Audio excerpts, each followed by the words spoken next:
Dentro del área de influencia del arte andino, en Huila, en Colombia, durante los primeros siglos de nuestra era se desarrolló una asombrosa cultura megalítica, la llamada cultura de San Agustín.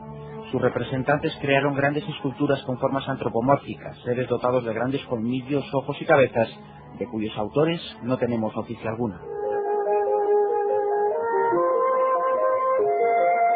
Los restos arqueológicos de los que hoy nos ocupamos están situados en el Valle del Alto Magdalena, junto a un río que siempre fue considerado como mágico. Las primeras noticias que existen de este centro megalítico datan del año 1757, cuando Fray Juan de Santa, en su obra Maravillas de la Naturaleza, menciona esta cultura incidiendo en su origen desconocido. Pero las investigaciones ignoraron este peculiar emplazamiento durante más de 2 siglos.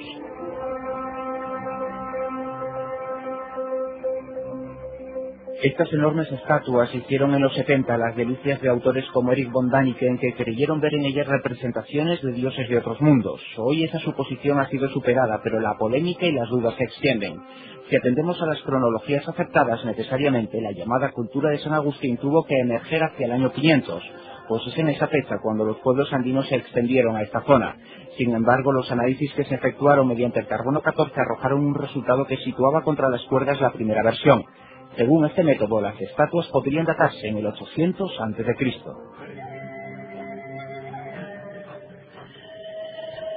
Otro inquietante asunto son los rasgos de estas estatuas, cuyas cabezas son tan grandes como el resto del cuerpo.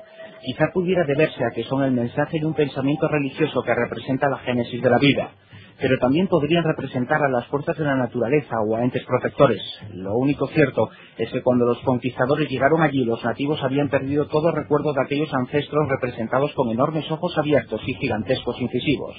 Son quizá los dientes del jaguar, el animal sagrado representado por casi todas las culturas precolombinas.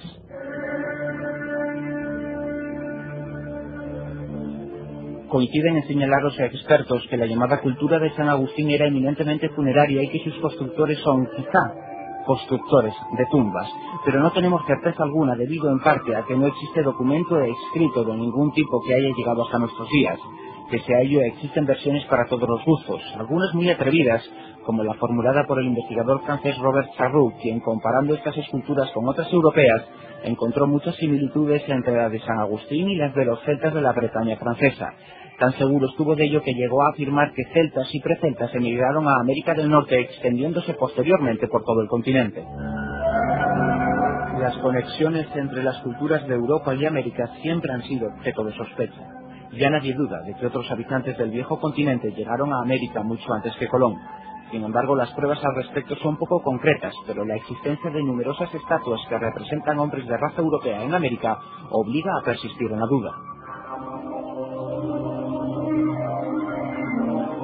Las últimas investigaciones sobre esta cultura se han hecho públicas recientemente por parte de Víctor González, antropólogo del Instituto Colombiano de Historia. Las aportaciones efectuadas han resultado inquietantes y desmitificadoras.